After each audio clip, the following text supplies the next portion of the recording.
whatever happened to the old British Empire opium trade of the 19th century, when they openly went over and made wars to force countries like China to have opium? Whatever happened to those forms of business, to the shipping companies that did that and so forth?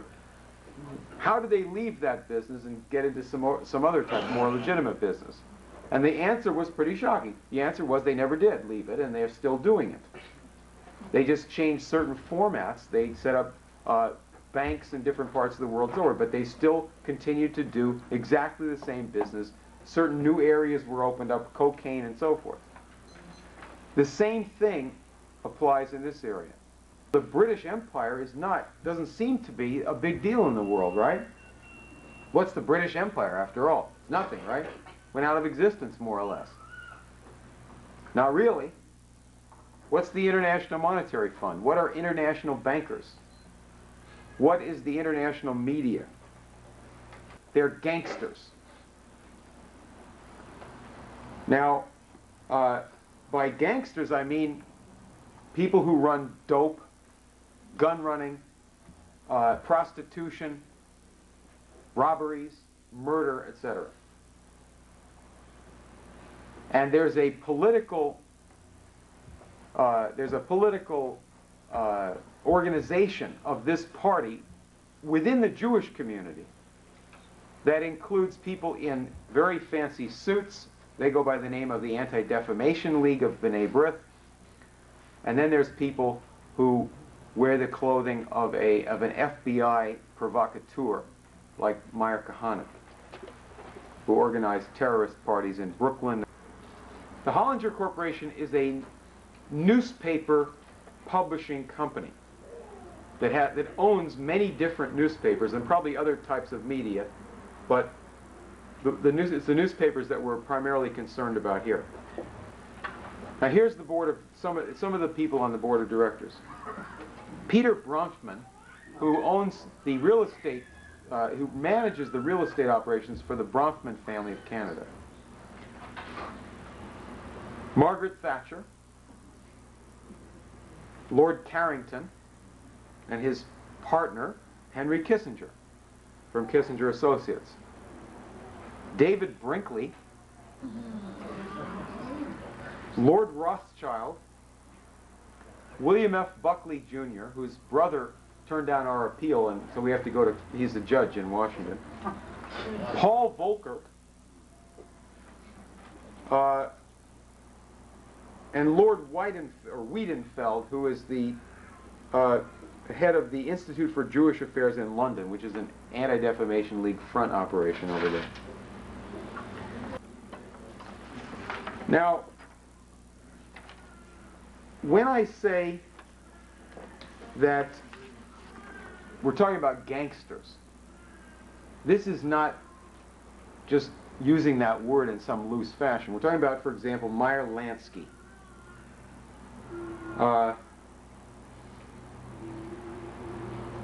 Who is Meyer Lansky? He's dead now, but who was he? He was considered the kingpin of he was the lead financier and organizer for organized crime in the United States. He was born in Poland, and there's a book out. In fact, I have this book right here.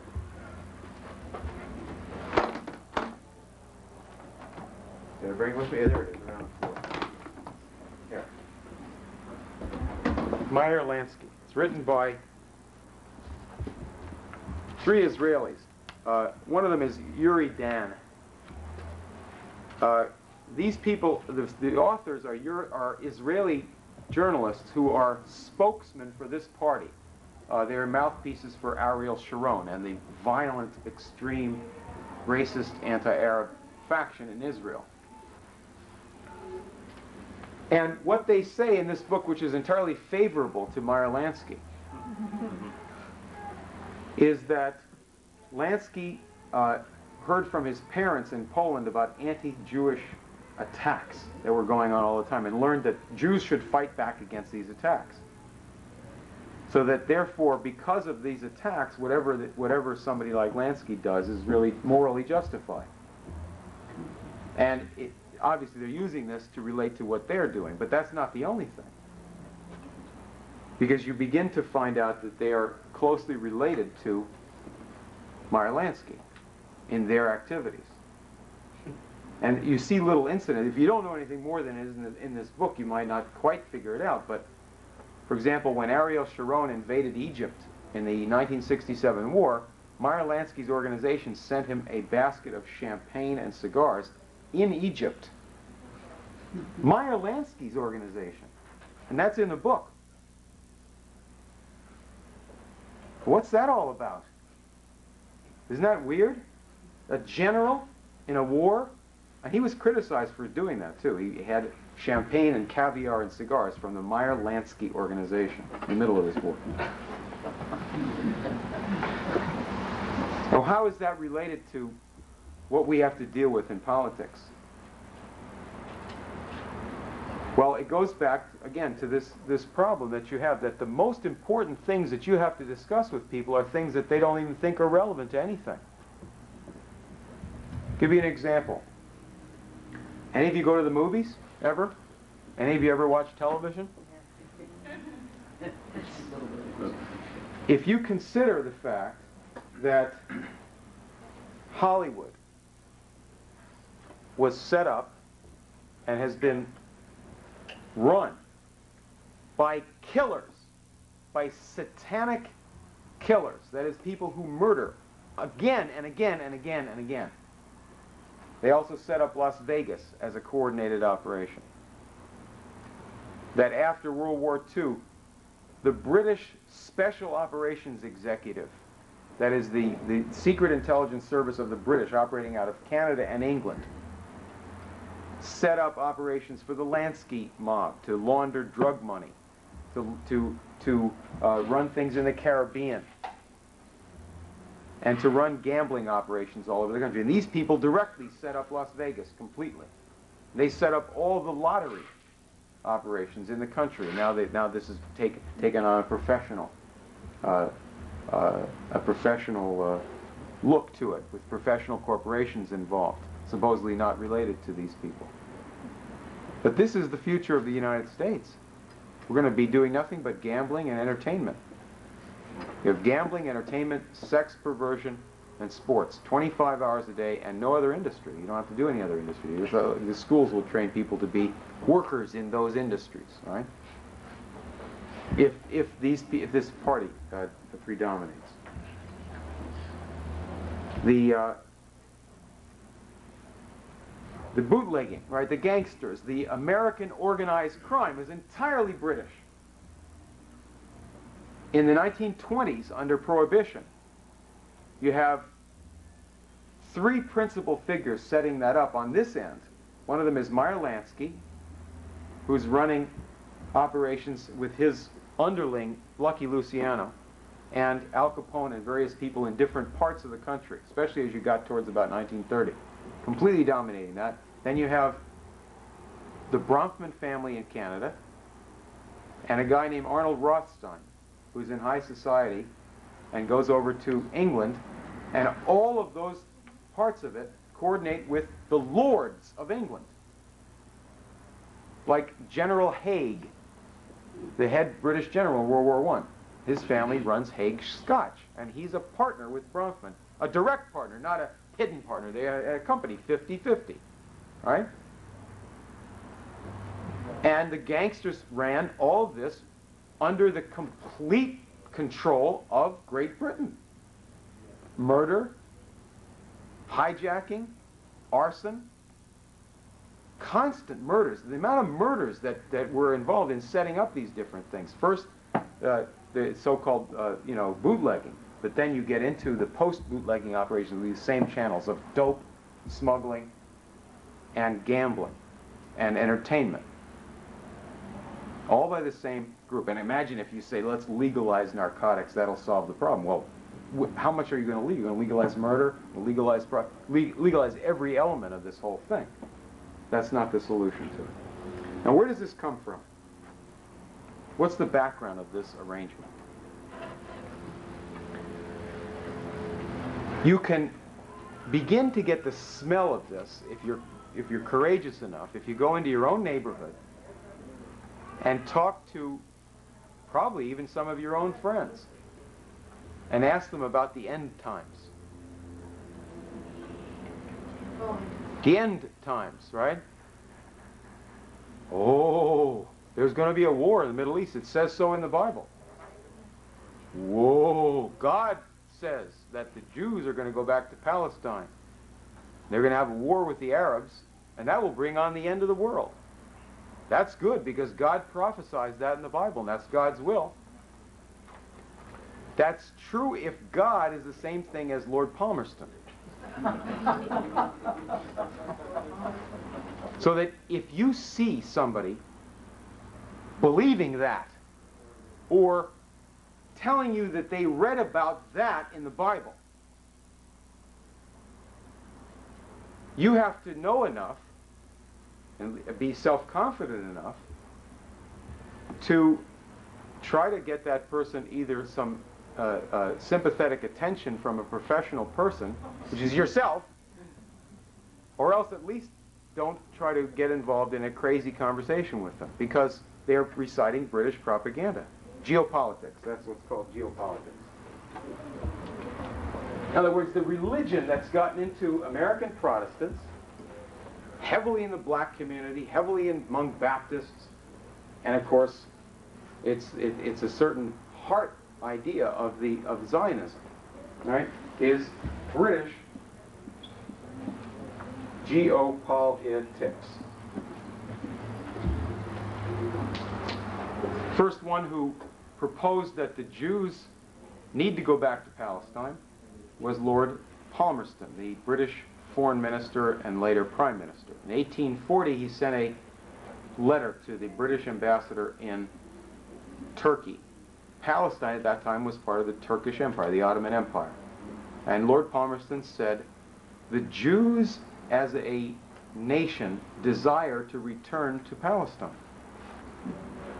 And of course, as Abba Ibn pointed out, the Jews didn't know anything about that at the time. The British then sent troops a month later for the first time and landed them in Palestine. They didn't take it over at that time, but they started to, get involved. Now, after the Civil War, the British set up a very strange organization called the Palestine Exploration Fund.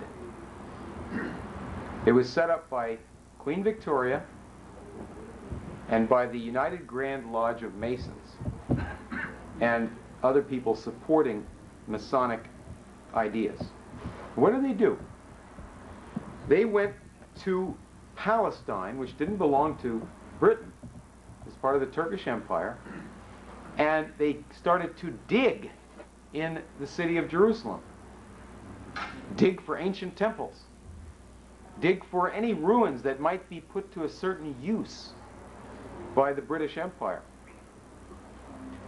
The Masons talk about restoring the Temple of Solomon, and this is what Meir Kahane and some of these crackpots of the extreme wing in Israel talk about. We got to restore the Temple of Solomon. And then your so-called fundamentalists over here will say, yes, once that's restored, then we can have our end of the world. Right? End times. Oh boy. Why do they want to restore Solomon's temple? That wasn't the last temple. There were 3 temples. The last time it got closed down was the 3rd temple, not Solomon. Solomon's was the 2nd. Why do they want to restore Solomon's temple?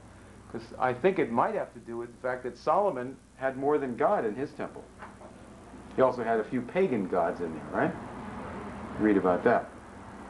Whatever it is, these guys from Britain went over there in the 1860s, 1870s, and dug way down. And he said, let this be done with the avowed intention of gradually introducing the Jew, pure and simple, who is eventually to occupy and govern this country. It is written over and over again in the Word of God. Israel are to return to their own land. It's a British Army guy saying this, right?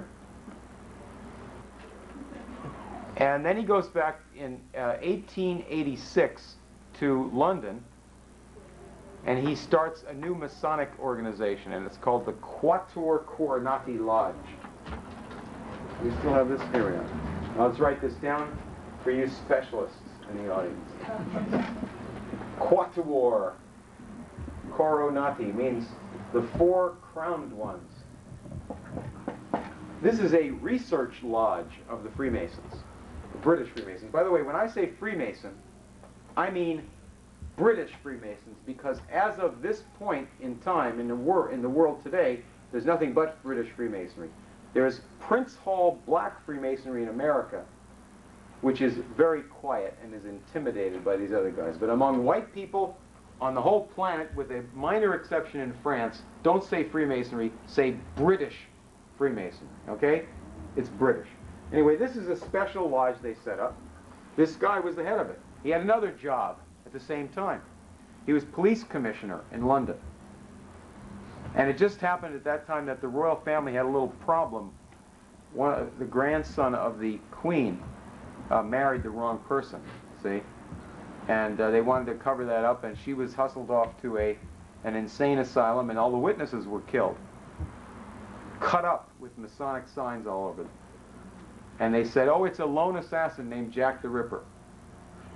And it was nice to have a police commissioner who was also the head of this lodge, Quattuor Coronati.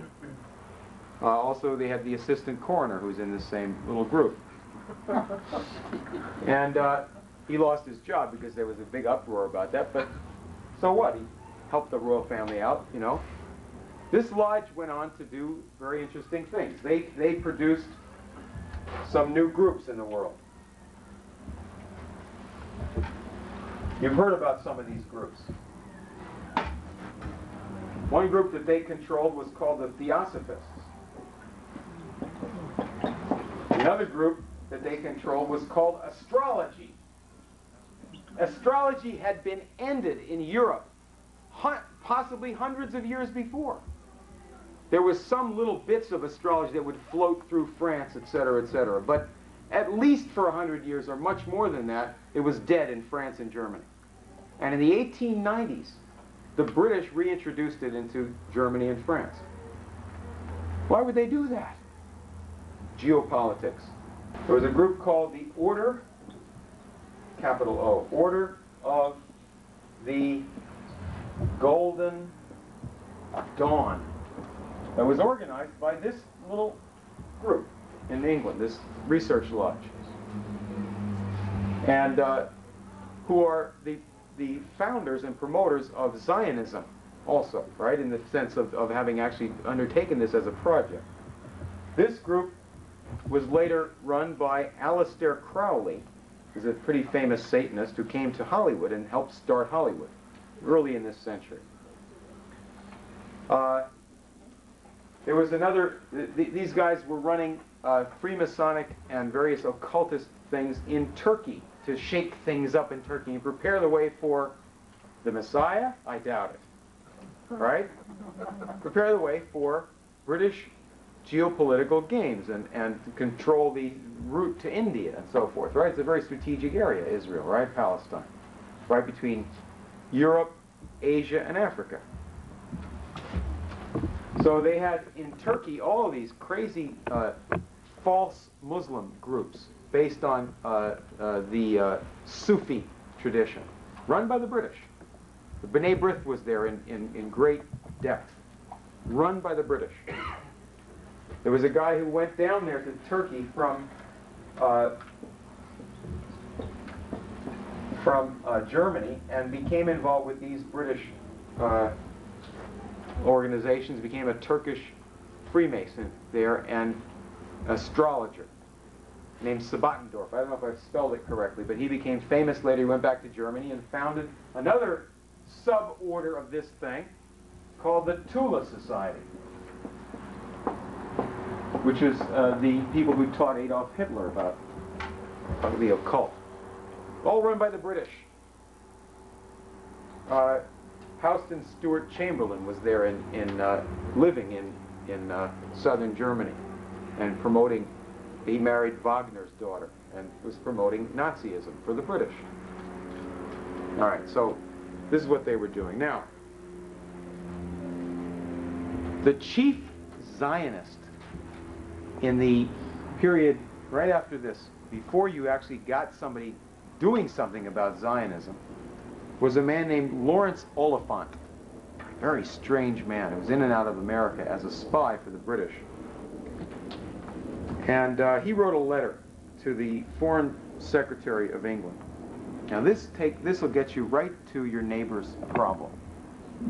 The end times. This is what he said. He said that he's a spy. He's a professional spy. His uncle is head of the East India Company. He's a personal spy for Lord Palmerston and then for other British governments. He came here and helped the Confederacy to try to break up the United States. He was all over the world doing these various revolutions and stuff. So he wrote to the Foreign Minister of England. He said that we have to set up a Palestine Development Company as the precursor for a Jewish state. This guy's not Jewish, right? He's a British aristocrat. He says most of the immigrants will probably consist of oppressed Jews from Romania and the south of Russia. He's writing this in 1878. He says, financing of this will be easy. Quote, any amount of money can be raised upon it owing to the belief which people have that they would be fulfilling prophecy and bringing on the end of the world. I don't know why they are so anxious for the latter event, but it makes the commercial speculation easy, as it is a combination of the financial and sentimental elements which will, I think, ensure success. And you thought that was your religion or your neighbor's religion.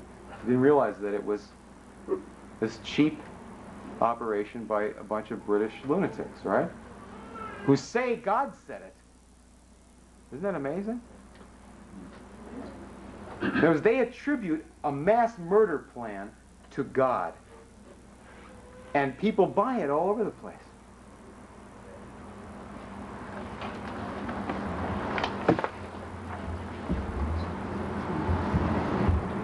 Okay, now, this, oh, by the way, this guy actually eventually moved to Palestine when he left a cult in upstate New York. He moved to Palestine, wrote books on why men and women should not have sexual relations, and eventually died of syphilis in Palestine. Lawrence Oliphant, a very famous man in the 19th century. Yes, sir? I have a question. So, would I be safe to say that the British also controlled the activities of the Crusaders fighting against the Muslims during the... No. You don't try to take the British back that far. The British problem only starts, as we're talking about it now, around 1500, 1600. Because before that, there were other people. Like the British didn't start the slave trade or anything like that. England was a fine country in times past. And it got corrupted. But let's save that for later, okay? You can finish up this introduction to the problem with the character of Lord Balfour, B-A-L-F-O-U-R, who was British Prime Minister at the beginning of this century, the same time as Teddy Roosevelt was president and Edward VII was the king. And he was a completely insane person. He believed in the end times. He believed that the universe would eventually consume the earth, or the sun would blow up and consume the earth in 1 billion years. But that's still going to happen, and therefore everything man does is of no value whatsoever. The universe simply yawns at man. Very strange viewpoint for a human being to have. He proposed that that Jews should not come to England. He told this to the Parliament, that what they need to do is go over to Palestine because we have some use for them over there. He didn't like Jews. And then later on, when he was foreign minister in 1917, he was the one who made the famous declaration, the Balfour Declaration, saying the British Empire will look favorably on having Palestine as a homeland for the Jews. He was also the head of the Psychical Research Society. And it was the president of that in England and ran many Americans who were in that, like William James, the so-called father of psychology. Many of these people are wildly insane and are therefore qualified to be psychologists. Now, what is this party that we're talking about? Does this affect us in other than these types of areas? Let me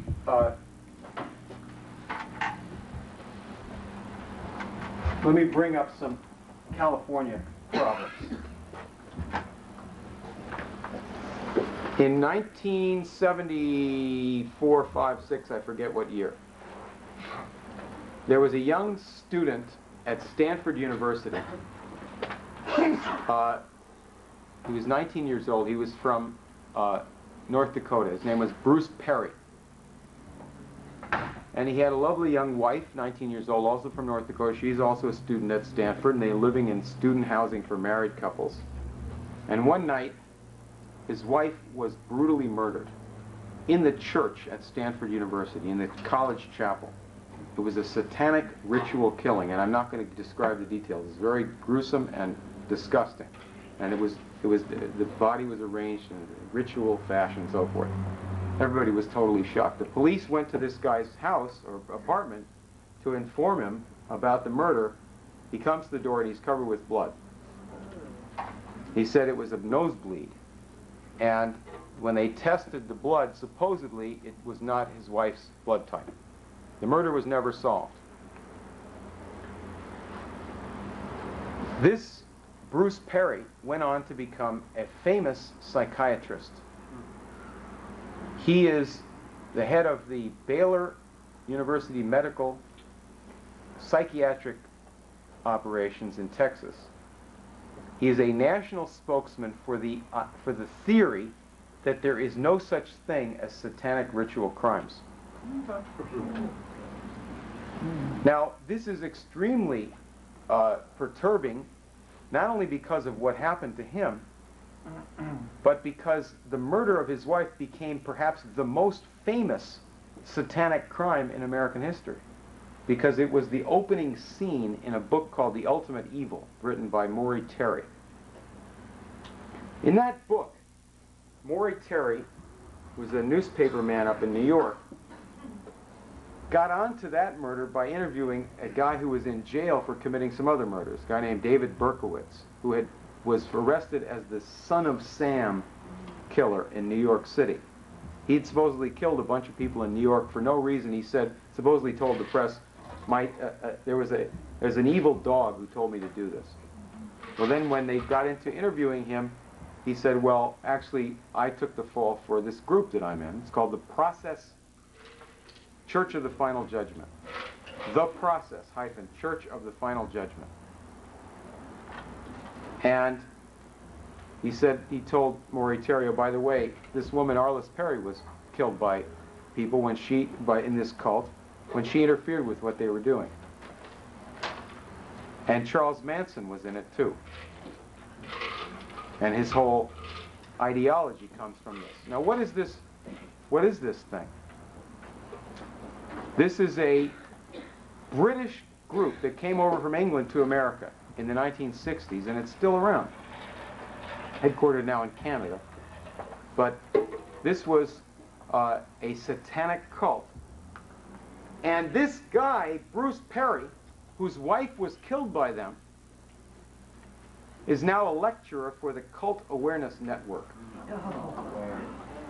And he spoke at their November conference in Minnesota as an expert on what happened at Waco, Texas. The reason he knew all about that was that the FBI hired him as their expert on David Koresh, because he is an expert on on sex crimes against children. He has experience with that, huh? Yeah, he has a lot of experience in this field of some type. I don't say anything about what happened to him. I don't know. Was he in on his wife's murder? I don't say that. I just know that he's now protecting those who killed his wife. The interesting thing about this is that when you dig a little bit behind these organizations, you find that the Cult Awareness Network is run by the same people who run the satanic cult. The same people. There's a group of foundations and law firms in New York City that fund the Cult Awareness Network and the American Family Foundation. And the same people are the lawyers and protectors and interveners for the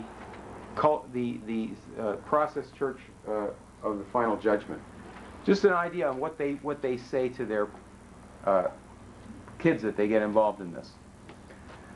When they first came over from England, they said there were three gods: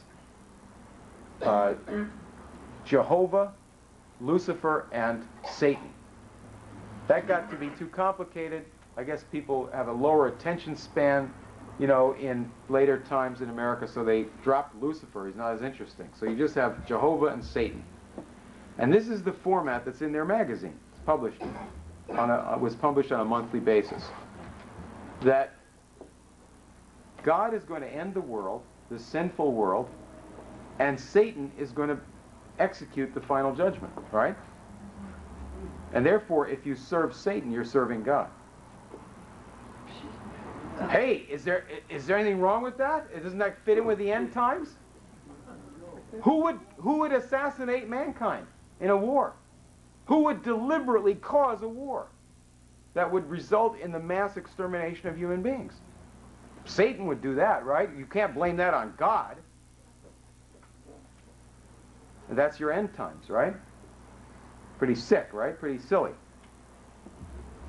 And yet some people attribute that, or say that that is fundamental to Christianity. Isn't that wild?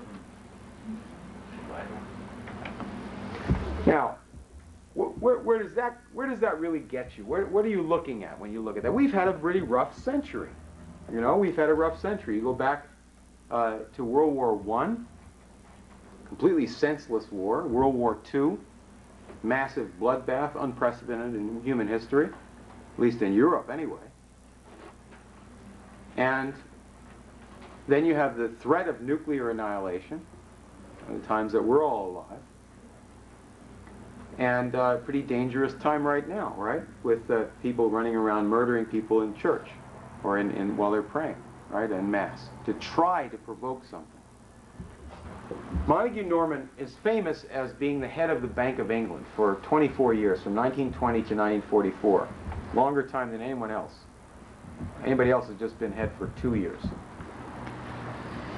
Before he was head of the Bank of England, he was a partner of Brown Brothers, a banking company.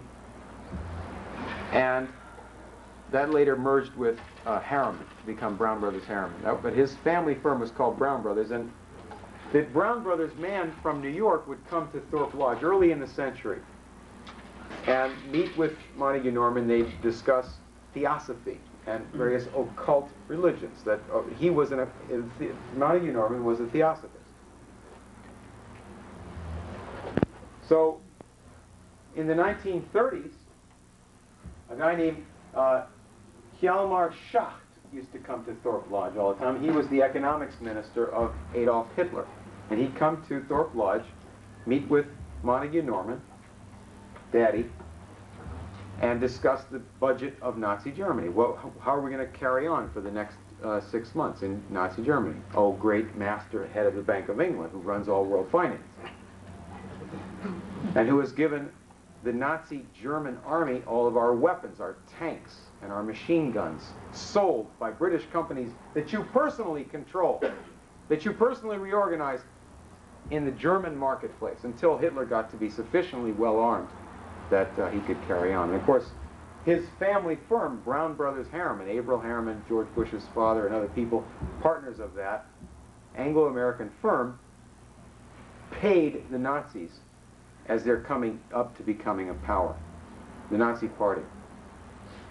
So this is the pro-Hitler faction inside of England. There are people who don't appreciate Hitler in England. Montague Norman convinced the various people within the British government that they should go along with Hitler. So this is the fanatically pro-Hitler faction. Not pro-German, because he figured that Germany would be weaker under Hitler than a democratic Germany, which was considered to be a threat, because they might become a strong country, a stable country, allied with other strong countries like Russia, China, Italy, etc. Then what would happen if the whole world was a bunch of strong, independent countries? Why would you need international bankers to do any particular thing? All right? Why would they have any power? Well, why am I telling you all this? Just complete on this, on the question of the mental manipulations. In the 1930s, there was a group of foundations in New York City representing Rockefeller and Harriman. One of them is called the Macy Foundation, Josiah Macy, and a few other little firms in New York. And they're the ones that now control the funding of the Cult Awareness Network and the Process Church of the Final Judgment. In those days, they were sending money over to Germany and Austria to set up psychiatric institutes to preach race purification, various forms of racial extermination, and so forth. Money coming through this and from Rockefeller Foundation, all of it controlled by this guy, head of the Bank of England, who's constantly coming back and forth to New York to coordinate this stuff. Now, there's a Jewish bank involved in this, the Warburgs, who coordinated the activities of Harriman and this firm in Germany. In this book, they describe, Lansky describes, because Lansky speaks in this book all the time, and this is mainly quotes from Meyer Lansky, a great genius of organized crime. He says that in 1935 there was a judge in New York State, a prominent man in the Republican Party, who came to him and says, Meyer, we need to fight Nazism, and you're the man to do it. We're going to give you all the money and legal help that you need, and go fight the Nazis. Pretty weird, right? The head of organized crime? And then he went out supposedly and had his thugs go and engage in fist fights with brown shirts, the German-American Bund. And they'd had fist fights. They got on the news. Well, the judge was a guy named Proskauer, and Proskauer was actually in the American Jewish Committee, and that was this party that we're talking about. In other words, these are the people. They made public statements attacking my father and others who were in the boycott against Nazi Germany. In other words, this is the pro-Hitler faction of finance, including the B'nai B'rith and the American Jewish Committee. So these are the people who are supposedly paying Meyer Lansky to fight Nazism. But they didn't want Jews to fight Hitler. They didn't want boycotts against Hitler or anything like that, because they're working with the whole British party that's actually putting Hitler into power. So how'd this all end up? How did somebody like Baruch Goldstein, this guy who killed all those people while they were worshiping, get to be so crazy with racial hatred that he would do something like that? It's not based on religion, because this gang didn't get religion until a certain point. They said, well, that would be useful for our faction. So they adopted this religion at a certain point. They got to be so-called conservatives or orthodox or something. They're not. Most of them are former, either former communists, or they're mainly anti-Western types from Russia, like Dostoevsky. Well, what happened is at the end of World War II, there was a certain kind of a project to make people as crazy as possible about what had just happened in World War II. And there was a final meeting at Thorpe Lodge. Now remember, Montague Norman was a theosophist, the principal architect of the Hitler regime, and in fact of the psychiatry that was practiced under Hitler, where they started killing people and training murderers. These were psychiatrists that were coordinated by Anglo-American people. At the end of the war, they had a meeting at Thorpe Lodge to set up what was called the World Federation for Mental Health. The most insane people that had ever walked the face of the earth, right? They set this thing up, and that's what they did there in 1948 is the basis for all mental health and psychiatric organizations today on this planet. One of the meetings they had there was a meeting on the subject of guilt and how to manipulate guilt, how to use guilt. They had a specific session on German collective guilt. And off of that, they published a book called The Authoritarian Personality. That was published by Proskauer and the American Jewish Committee. That is, the pro-Nazi group in America and Britain published the literature telling you about the guilt of the German people for the crimes of Hitler. The keynote speaker at that conference on German collective guilt was Margaret Mead. And the chairman of the meeting was the head of the Scottish Rite of Freemasonry's Insanity Project. Project on Insanity, run by Scottish Rite psychiatrists. He's over from America. So this is a bunch of British ghouls, and they're American hangers-on. They had Carl Jung was a vice president of this Congress. Freud's daughter, Anna Freud, was a vice president. All the leading British people in the eugenics movement and all the leading British people dealing with building up the Soviet Union, because right after the end of World War II, they didn't have Hitler anymore, so they had to have some new dictatorship in Europe, so Europe wouldn't be republic-oriented, so they brought in communism into half of Europe. That was done by the same group of people, by Harriman, remember? Harriman was the ambassador to Russia. He arranged the Yalta meeting, and this whole little clique. So they just brought in a new type of totalitarianism.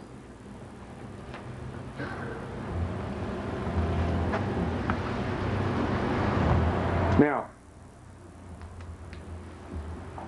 what we need, instead of this party running the world or running these terrifying games in the world, is what I said at the beginning was the American approach to these things. And that freedom had to do with having your own powerful government. Your government. Not owned by some foreign bank or some foreign power, but owned by your people, and it has its own bank, for example, like the Bank of the United States set up by Alexander Hamilton. This kind of an idea, in opposition to the British satanic idea about what man is all about, was understood in the 19th century, and it's forgotten about or excused from the memory today. So I would propose, now finally to conclude here, and then I'd like to have an interchange here, I would propose that the solution to this problem of the end times is not to destroy the world and to destroy mankind, as some people think God wants to do. Wrongly, because it's the British Empire that wants to do that, or that wants to talk about that. But rather, that we should do what God did at Sodom and Gomorrah, which is finish off this end times party. What party? The end times party, the people who are preaching the extermination of mankind. This gang, like this guy Baruch Goldstein, like Henry Kissinger, like Lord Carrington, like Lady Thatcher, like George Bush. This is a party, Meyer Lansky party, the people who set up Hollywood. Hollywood as an institution, and this party of gangsters. You have to count the number of bodies, dead bodies, piled up by the hundreds in the establishment of Hollywood and of Las Vegas and of what is being proposed to you for your future by this party. I would say instead that we go back, take a trip to Israel sometime, and you'll see by the Dead Sea, there's a little site, and you may see a sign, like a road sign or what have you, where Sodom and Gomorrah were. Now if you look down, as the bus comes over the ridge, you look down in the valley next to the Dead Sea, it looks like God smashed up this area real hard. It just looks just like that. It's in the Great Rift Valley. The whole thing was shaken up all the way down to Africa. And in Hebrew, the words are Sodom and Gomorrah, which means closed and finished. And they don't mean the world. They're talking about those guys. We need to finish off this party, to close this party that we're talking about, so that mankind can live. Spell the name of that party. What's the name of the party? Spell it. The British Empire. British, I'll be more specific. British empiricism. Empiricism. In other words, I mean, that's a very serious question. What is it? What's a way that you can identify this generally? Well, you can identify this in many fields. It's not just a group. It's a way of thinking also. Up until about 1815, Sir Isaac Newton was considered to be a fraud. Cheap. He's called an empiricist. Right? That used to be another word for atheism. If you were an empiricist, that meant that you didn't even pay any attention to any deeper cause of anything than what you saw or perceived with your senses. And so you're obviously a charlatan in science.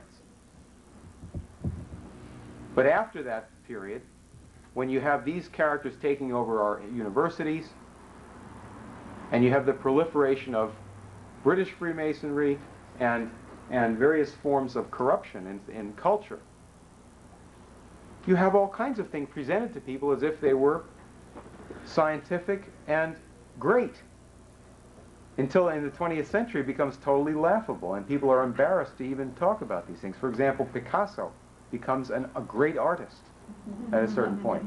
He actually was a decent second-rate artist at a certain young age, and then he started making these crazy things on the paper and was promoted by these guys, these oligarchs, these British characters. It's music the same way. Do you ever hear so-called modern serious music? Completely insane, deliberately insulting to the human mind, to human emotions, so forth. And they say it as if it were the same category of event as Beethoven. Not to speak of, satanic rock music. In every field, particularly in physical science, in the sciences of physics and other areas, completely degenerate, laughable activities in the 20th century are promoted as if they were serious. And then, of course, you have the British empiricist line that's drawn that says that science and religion must be always separated from one another, whereas the classical scientists, the ones who made all the great discoveries, were always deeply religious people. So, British empiricism, this way of saying that you should take a cheap view of the world. Life is cheap. Labor should be cheap. Don't spend too much time and effort on doing philosophy when you're going to deal with science. Just pick up what the senses say and publish something. And kill the scientists who are deeper thinkers or destroy their reputations. That's British empiricism. And the correlative for that in politics is this party. You have the specific group that's involved in the Hebron massacre. You have two political parties in Israel that were just banned by the Israeli government. One's called the Kach Party, and the other one is called Kahana Lives, or Kahana Chai, after Meir Kahana. And the Prime Minister of England, of Israel, when they banned these parties of the terrorists, of the Jewish terrorists, they said that the problem primarily of these groups is in the United States, is in New York, in Brooklyn. And they wish that the U.S. government would do something about these people. There's thousands and thousands of people like this in Brooklyn, with machine guns. They get their money from gangster activities. the diamond trade and dope smuggling. They're political provocateurs, and they're deep, deep racists. And the Prime Minister of Israel said, Judaism spits on these people. Pretty strong language, right? Well, if he says that, at least what we can do is investigate these people and say, let's try to clean up this party.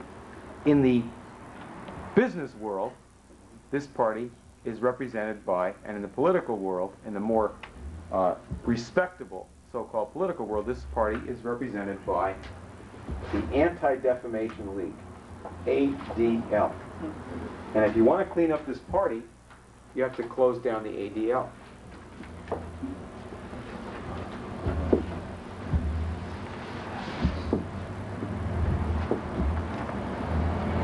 Yes. So are you saying that these secret societies have been creating these institutions all over the world to create illusions, to mislead man on a global basis, to keep different people fighting each other instead of looking at the real source? No. I'm not saying that at all. I'm saying something much more specific than that. What you just said is what you can pick up from 1,000 different conspiracy buffs, 1,000 different little newspapers, 1,000 different Freemasonic organizations, most of them who are doing exactly what we're talking about. What I say is the following, that for the last 500 years, we'll just limit it to that, there are two opposing ways of looking at mankind and two opposing ways of organizing the affairs of the people. One way is most strongly exemplified by the British Empire. They do things in one way. The other way is the American Revolution and the Union side in the Civil War. Everything that you have been taught in recent times is to try to avoid looking at the world that way. The British Empire, at the time of the American Revolution, what kind of business were they in? What did they do? What was their economic activity of the British Empire? Trade. They were trade. They talked about trade. They had ships that would bring things from one place to another. They were also in the insurance business. What did they sell? Well, one thing that they sold was slaves, black slaves. They had a company called the Royal African Company. It was founded by the Duke of York, and they used to brand the slaves D.Y. They also got into opium sales, and that became bigger later on. But they were doing that already at the time of the American Revolution. They would also corner the market in certain commodities and take them from somebody cheap and sell them at a higher price somewhere else by somehow rigging something the best that they could. And that was their whole mode of operations. In other words, forms of criminal activities. Now, sometimes today, you'll get some crackpot who will say, you can't judge people in those days by today's standards. Why not? Today's standards are a lot worse than they were then. What are you talking about? These guys run the place now more than they did then. At least then we had a fight against that. Because in those days they were looked on as criminal.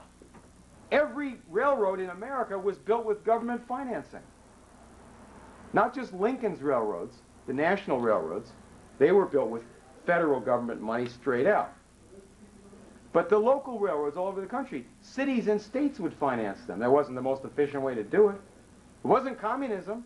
That was the American system. You had a partnership, public and private. How come we have steel mills in America? We didn't have them before Lincoln. Why did we suddenly start building steel mills? Because we used to buy cheap British steel.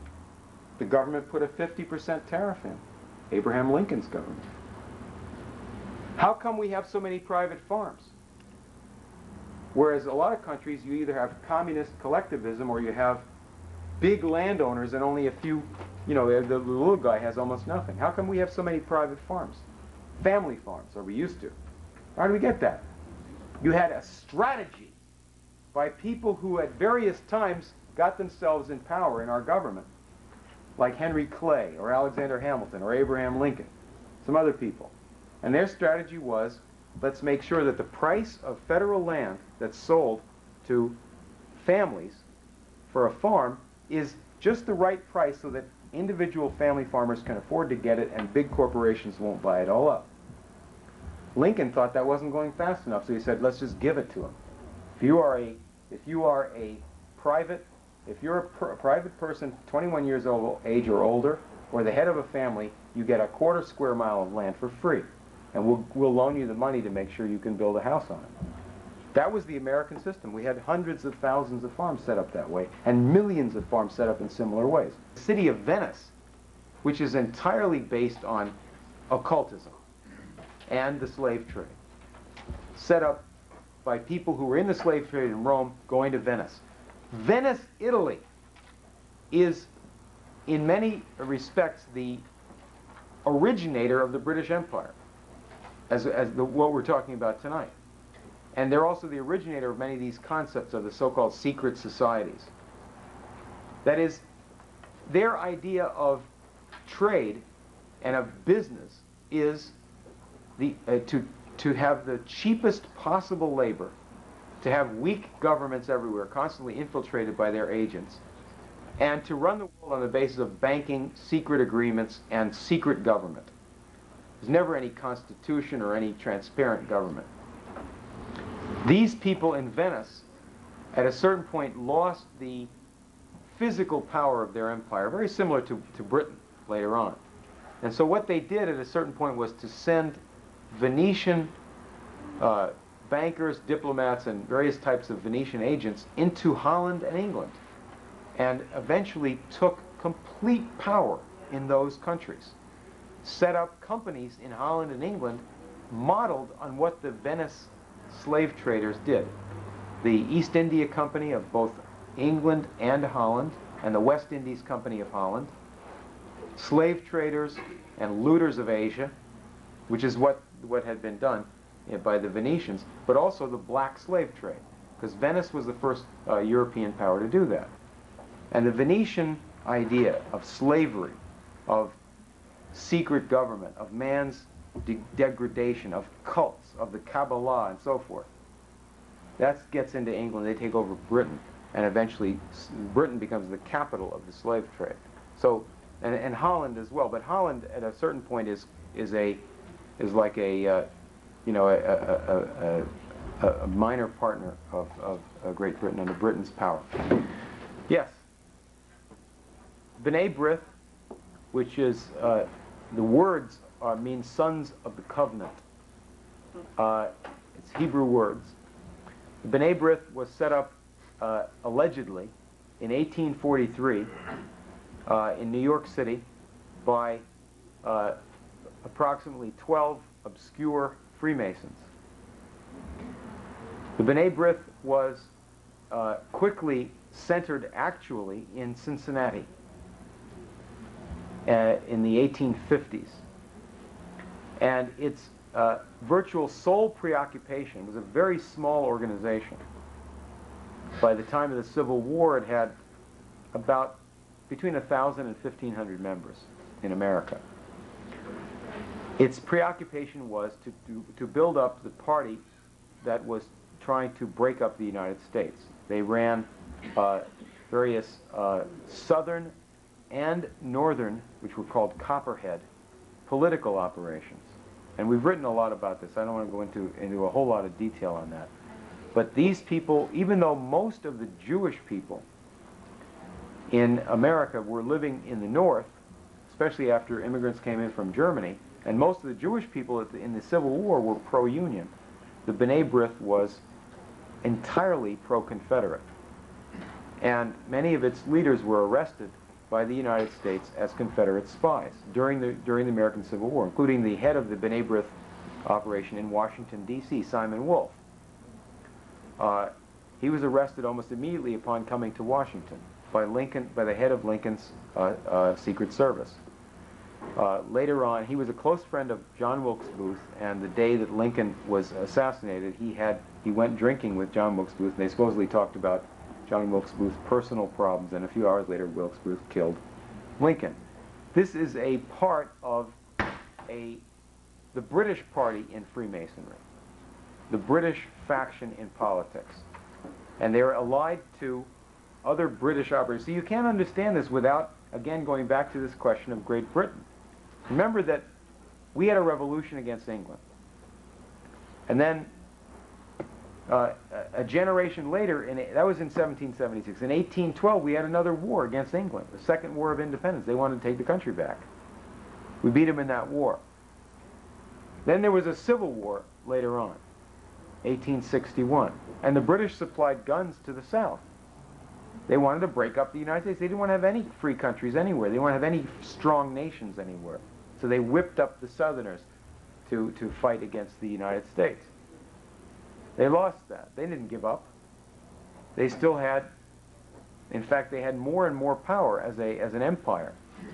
And they have these factions. Now, I was talking earlier about their faction among the Jews. The Jewish religion is a survival from ancient times. There's various complications to it, but it's essentially identified with the Old Testament. Well, these people are not religious.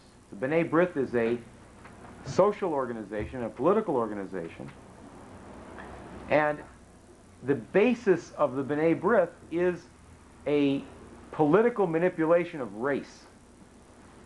They have a committee called the Anti-Defamation League. That's a committee of this B'nai B'rith. In the 20th century, when this Anti-Defamation League has existed, they have specialized in saying in public that certain people were anti-Jewish or anti-Semitic. And they're very selective about this because they didn't participate during the time that Hitler was the dictator of Germany. They didn't participate in the movement against Hitler. They also participated in the Ku Klux Klan. They also blackmailed J. Edgar Hoover, who had certain sexual problems and certain personal problems. Gay Edgar Hoover. And you'll find that the gangsters who make up, I'll give you an example of one of these guys, Morris Dalitz, D-A-L-I-T-Z, got the award from the B'nai B'rith, from the Anti-Defamation League. They call it the Torch of Liberty Award because he gave them a lot of money. But also because he's an owner of Hollywood Productions. He is he's the main corporate owner for Meyer Lansky in Las Vegas. He is one of the 5 or 6 chiefs of organized crime in America. There are other people like Kenneth Bialk and others. Organized crime of the Meyer Lansky faction, that is Jewish organized crime, is represented in the political world by this Anti-Defamation League. Now, what is their religion? See, this is where you get down to the brass tacks of the thing. In New York City, they had a chancellor of schools recently driven out of office by the voters and the parents because he was promoting something called the Rainbow Curriculum. Sounds vaguely like Jesse Jackson's Rainbow Coalition, right? Good liberal mishmash, right? Well, this Rainbow Curriculum promoted the idea that the children should be taught to be comfortable with homosexuals, with adult homosexuals. And the parents thought this was not a good idea. A lot of the people promoting that were members of the North American Man-Boy Love Association, who were pederasts. The Anti-Defamation League fought for that curriculum, helped to produce that curriculum, and fought against the people who didn't like it, including Jews, Christians, and others in New York City. Now, what's the religious basis for them doing that? Well, you have to understand what they represent. In the real world, they represent what I've been talking about tonight. These are thugs representing this traditional party of criminal activities associated with the British Empire. You've had this throughout time immemorial. You've had people who are associated with crime and who would say that they have something to do with religion, but they represent something different than that. You cannot understand these things without studying their history, and you have to ask the certain theological and other questions about them, certainly, but you have to see what they do in the real world, and they are the party of organized crime in the United States. Yes, in the back. Hollywood movie producers, rather, start with the D.W. Griffith film. We've had a lot of talk about that, and Sam Goldwyn and the other people at MGM promoted that movie. That's how they got their money. That's how they started in their business. They were themselves associated with Great Britain. The movie industry itself gets its strategy from British Empire characters who are over here constantly in the United States. One of them was Aldous Huxley. There are other think tank members and strategists who are involved constantly in the movies. What I would do more than that is call your attention to two facts. One of them is the financial structure of the film industry, where money to pay for movies comes from laundered drug money. And the entire drug money laundering apparatus in the world is British. It's entirely British controlled. The banking industry offshore, the coordinated gambling and dope money laundering is British control. We published a book about that. That's one aspect of Hollywood. The other aspect of it is, what do we see in our time, starting in the late 60s? We see a destruction of American culture, all right? We see a massive proliferation of drugs, and you hear people who are in this drug operation coming up with the excuse that there always were drugs, which simply avoids the fact of a massive increase in dope going into the community in our period of time. It just avoids the fact of it. What launched that was a project American agencies like the CIA participated in, American doctors like the Scottish Rite in Boston participated in, psychiatrists from that, American institutions. But this is a British project called MK Ultra.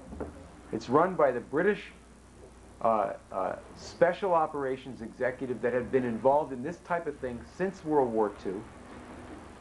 Aldous Huxley, H.G. Wells was promoting this before they, a long time ago. But the point is that the British had the idea that American society was too much oriented to the power of reason and technology. They criticized the space program, they criticized our technological advancement, and they ran operation after operation to bring here a new form of culture, which we got in the 1960s and beyond that. And you have to, that is what Hollywood really is today. We would never have tolerated what you have on the screen today. Horror movies designed to make you insane with fear. Music promoted by Hollywood promoters designed to make you insane, to make you a sadist, to make you some type of an animal. We would never have tolerated these things without the drug culture and without a whole series of British initiatives in the United States, one of which, of course, happened 1 month after Kennedy was assassinated, which is when Ed Sullivan brought the Beatles over here. Here, yes. You said Tavistock. When they had this last meeting in 1948, they set up the World Federation for Mental Health at the House. Montague Norman organized that whole thing. He appointed John Rawlings Rees to be the president of the World Federation for Mental Health. That was the director of the Tavistock Institute, the psychological warfare department of the British Army, at a psychiatry clinic They define in this clinic a lot of programs for education, children's education. We have this pamphlet about outcome-based education. There's a photograph of one of the educational exercises somewhere in the United States, designed by these Tavistock characters from England. And they're lying there on the floor simulating death as an educational experience. Well, I was in Michigan a couple of weeks ago, and there was a revolt by some of the students. They walked out because they were going to sell the school to a group in Baltimore that practices this kind of thing. Literally sell the school. It's going to become privatized to a group of people who have this type of exercise. Oh, Michael Milken. And yeah, Michael Milken pays teachers everywhere, in many states, to do this type of thing. But one of the young men who led that walkout in this little town in Michigan told me that, oh yeah, we have this type of exercise 3 times a week, but I sleep through it. I don't meditate and I don't simulate death. I just sleep, and most of the kids do too. The Rothschild family is not an ancient wealthy family. It became a powerful family in the really in the early 1800s. They set up a private intelligence operation in Europe, but they became very powerful, chiefly because they were, in a sense, the private brokers and bankers for the crown, for the British royal family. And in a sense, they made the British royal family a lot richer than they had been. And there was a sort of a mutual benefit operation. The Rothschilds in the 19th century were widely understood in the world as representing the British crown. Now today in America, you would see people, Spotlight magazine, for example, might identify the Rothschilds as representing, they might, I don't know, it depends how something is written, but they might identify the Rothschilds as representing the Jewish money power. They might say the same thing about the Warburg family, which is pretty interesting since the Max Warburg, the head of the bank, was also the vice president of Hitler's Reichsbank in the 1930s. So you'd have to come up with a real complicated conspiracy theory there, you know, as to why the Jews killed off the Jews, right? That's not the point. You have in the world, this British Empire, a great power. Until recent times with great fleets and the ability to raise great armies, usually using some colony, not their own people. A lot of money and a lot of agents and so forth, but tremendous political power in the world. And the chiefs of this empire were bankers. They called them merchant bankers. They're not like the banker down the street. These are people that deal in trade and have control over masses of commodities. And then you have people in America like and so you have some of these are Jewish, some of these are non-Jewish. These are in the British ruling circles. All right. Then you have Rockefeller. Now Rockefeller rose to power in the late 1800s in the United States. He had a British partner, and he began getting British financial support. For what? He was a businessman in Cleveland. His business with a British partner and with British money, his business was to steal other people's oil.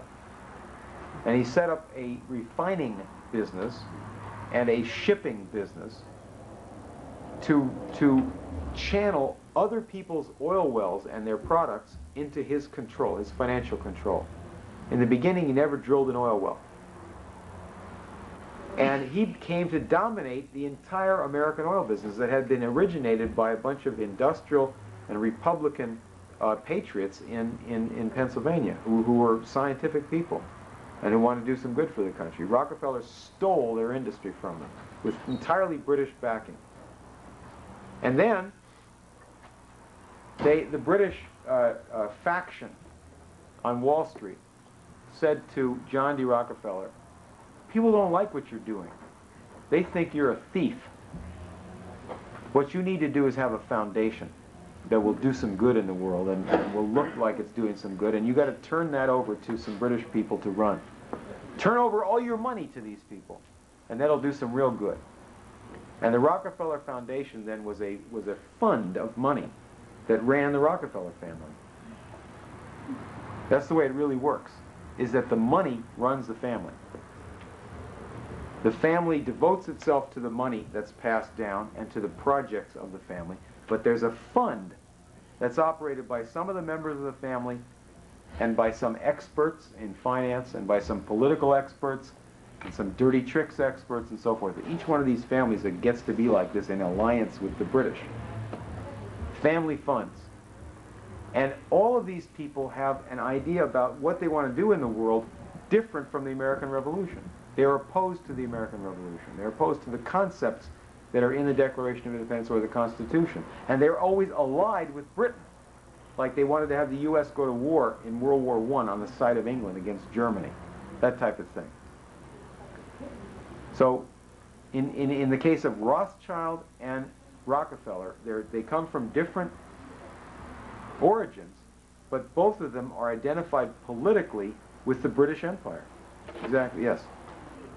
Our greatest triumph, the greatest moment for us as a nation, was right after the Civil War, when the Confederacy was finished. We had the greatest army in the world. We didn't have the biggest industry in the world, but we're on our way to that with laws passed by Lincoln's government to allow American manufacturers a chance to do something in the market with high tariffs. Cheap credit was available. Public colleges were out there. Private ownership of land by the millions of farms and so forth. At that moment, the world was looking at this spectacle of America as a free country that had finally done in law what its declaration had said.